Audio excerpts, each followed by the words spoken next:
दूसरा important constituent nucleic acid का है पेंटोज शुगर। पेंटोज शुगर एक 5 कार्बन कंटेनिंग शुगर है जिसमें 4 कार्बन पार्ट बनते हैं और 5वां कार्बन रिंग के बाहर की ओर प्रेजेंट होता है। ये रिंग फ्यूरानोस फॉर्म में मिलती है और इसमें जो बेसिक डिफरेंस है दोनों में, वो सेकेंड पोजीशन पर हाइड्रोजन और हाइड्रोजन अगर हमको मिलता है तो वो है डीऑक्सीराइबोज शुगर, और अगर सेकेंड पोजीशन पर हाइड्रोजन और हाइड्रोक्साइड ग्रुप लगा हुआ है तो वो होता है राइबोज शुगर। जो डीऑक्सीराइबोज और राइबोज में जो बेसिक डिफरेंस है वो इसी सेकेंड पोजीशन पर हाइड्रोजन और OH ग्रुप के वजह से है। तीसरा इंपॉर्टेंट कंस्टिट्यूएंट है फास्फोरिक एसिड जिसका मॉलिक्यूलर फार्मूला H3PO4 है, और अगर हम इसके स्ट्रक्चरल फार्मूले को देखें तो इसमें एक पेंटावैलेंट फास्फोरस 3 तरफ से मोनोवैलेंटली ऑक्सीजन ग्रुप से जुड़ा होता है और एक तरफ से वो डाईवैलेंट ऑक्सीजन से जुड़ता है। ये फॉस्फेट ग्रुप जनरली शुगर से 5' कार्बन से अटैच्ड होता है। अब हमने तीनों कॉन्स्टिट्यूएंट्स को देख लिया, पहला बेसिस, दूसरा शुगर और तीसरा फास्फोरिक एसिड। अब हम इन तीनों को आपस में कंबाइन करते हैं। तो सबसे पहले इस स्ट्रक्चर को अगर हम देखेंगे तो यहाँ पर हमने एक बेस को इस शुगर के साथ अटैच किया है और फर्दर इस 5th पोजीशन पर जो OH ग्रुप पहले था उस पर फास्फोरिक एसिड का एडिशन हुआ है। अब इस पूरी यूनिट में जो 3rd पोजीशन पर OH ग्रुप है और यहाँ पर जो 5th पोजीशन का ग्रुप OH ग्रुप है वो इस एस्टर फॉर्मेशन में अपनी इन्वॉल्वमेंट शो करता है। फर्दर ये एक यूनिट 5th पोजीशन पर ऑलरेडी यहाँ पर फास्फोरिक एसिड जुड़ चुका है। फर्दर अब ये एक यूनिट बन गई और ये एक यूनिट दूसरी यूनिट से 3rd पोजीशन का जो OH है वो और इसके 5th पोजीशन पर जो फास्फोरिक एसिड ऑलरेडी एडेड है ये आपस में कंबाइन करके एक दूसरा केमिकल बॉन्ड बनाता है और ये कहलाता है फॉस्फोडाइएस्टर बॉन्ड। इस रिएक्शन में वाटर निकल जाता है और यहाँ पर फॉस्फोडाइएस्टर बॉन्ड का फॉर्मेशन होता है। नेक्स्ट हम देखेंगे न्यूक्लियोसाइड। इसको बेस शुगर कॉम्बिनेशन भी बोलते हैं। इसमें जनरली अभी तक हमने जो पढ़ा, हमने पेंटोज शुगर के बारे में पढ़ा और प्यूरीन्स और पिरिमिडीन बेसिस के बारे में पढ़ा।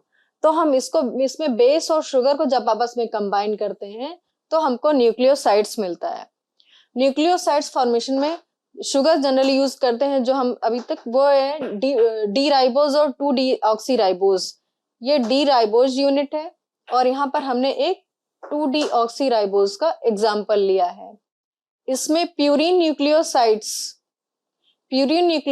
को जब हम इसके पेंटोज शुगर के C1 को अटैच करते हैं प्यूरीन के N9 से तो ये आपस में बीटा N ग्लाइकोसिडिक बॉन्ड बनाता है और कंबाइन करके एक न्यूक्लियोसाइड बनाता है, जिसमें हमने क्योंकि एडेनिन बेस यूज किया है इस वजह से इसका नाम एडिनोसाइन है। और यहाँ पर हमने साइटोसिन को यूज किया है जिसमें पेंटोज शुगर का C1 पिरिमिडीन के N1 से जुड़कर 2-डीऑक्सीसाइटिडीन का फॉर्मेशन करता है। इसकी नेमिंग करने के रेफरेंस में प्यूरीन न्यूक्लियोसाइड्स को हम ओसिन से एंड करते हैं और पिरिमिडीन न्यूक्लियोसाइड्स को इडीन से एंडिंग करते हैं। हमने न्यूक्लियोसाइड फॉर्मेशन को समझ लिया है।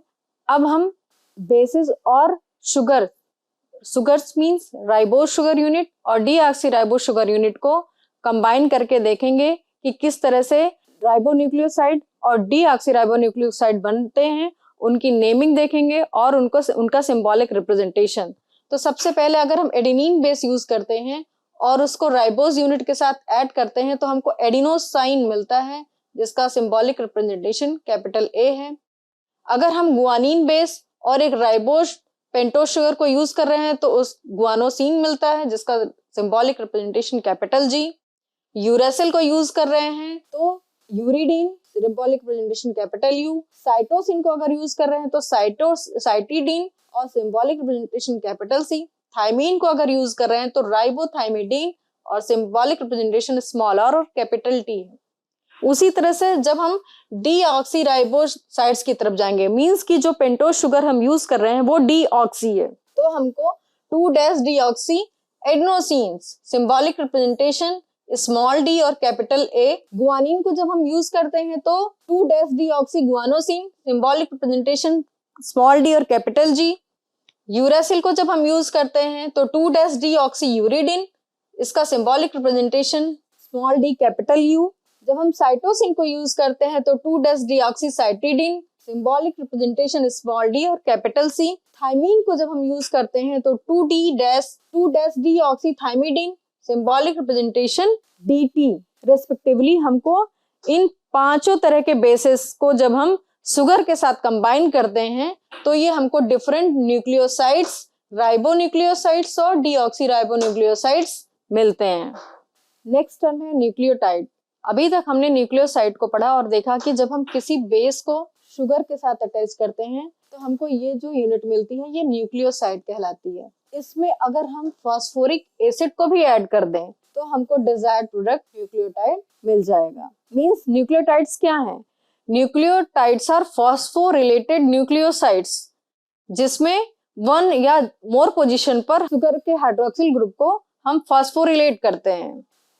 अब हम एज ए बेस अगर एडेनिन को ले लें तो और उसका न्यूक्लियोटाइड फॉर्मेशन को देखें तो हम देखते हैं कि यहाँ पर हमने एडेनिन बेस लिया है, एक हमने राइबोज शुगर यूनिट यूज की है और 5th पोजीशन का जो कार्बन है इस पर फॉस्फोरिक एसिड को ऐड किया है। तो ये हमारी पूरी यूनिट एडिनोसिन मोनोफॉस्फेट कहलाई और ये मोनोन्यूक्लियोटाइड। दूसरा, अगर हम इस फॉस्फोरिक एसिड में एक मॉलिक्यूल और ऐड कर दें H3PO4 का तो ये एडिनोसिन डाइफॉस्फेट मींस ADP कहलाया। तीसरा, हम अगर फर्दर एक और H3PO4 यहाँ पर ऐड कर दें तो ये ट्राइफॉस्फेट यूनिट है और एडिनोसिन ट्राइफॉस्फेट मींस ATP कहलाया। चौथा एग्जाम्पल जिसमें हमने साइक्लिक यूनिट यूज की है और ये cyclic adenosine monophosphate means small CAMP। इस तरह का डिजायर्ड प्रोडक्ट हमको मिलता है जब हम एडेनिन बेस को यूज करते हैं एज ए बेस और न्यूक्लियोटाइड फॉर्म करते हैं। अब अगर हम नॉमेनक्लेचर ऑफ न्यूक्लियोटाइड्स को देखें जिसमें हम बेस यूनिट को यहाँ पर चेंज करें, दो तरह के पेंटोज शुगर हमारे पास अवेलेबल है, एक राइबोन्यूक्लियोटाइड और दूसरा डीऑक्सी राइबोन्यूक्लियोटाइड। तो अगर हम इस एडेनिन बेस को इस राइबोन्यूक्लियोटाइड के साथ कंबाइन करते हैं तो हमको एडिनोसिन 5-फॉस्फेट मिलता है जिसको कि हम AMP से रिप्रेजेंट करते हैं।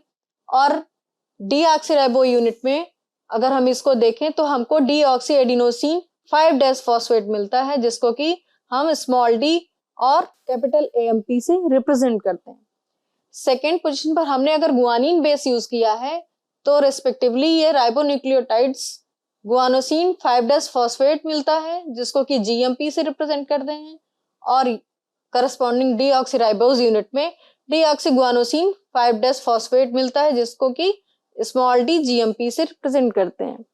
तीसरा, अगर हम साइटोसिन बेस यूज कर रहे हैं तो साइटिडिन 5-फॉस्फेट और यहाँ पे डीऑक्सी राइबोज यूनिट में डीऑक्सी साइटिडिन 5-फॉस्फेट जिसको स्मॉल d CMP से रिप्रेजेंट करते हैं। चौथा, यूरासिल में यूरिडिन 5-फॉस्फेट, सिंबॉलिक रिप्रेजेंटेशन ये, और डीऑक्सी राइबोज यूनिट में deoxy uridine five phosphate, symbolic representation small d capital UMP। इसी तरह से लास्ट थाइमीन को जब हम लेते हैं तो थाइमीन 5-फॉस्फेट मींस TMP और इधर हमको deoxy thymidine five phosphate small d capital TMP हमको मिलता है।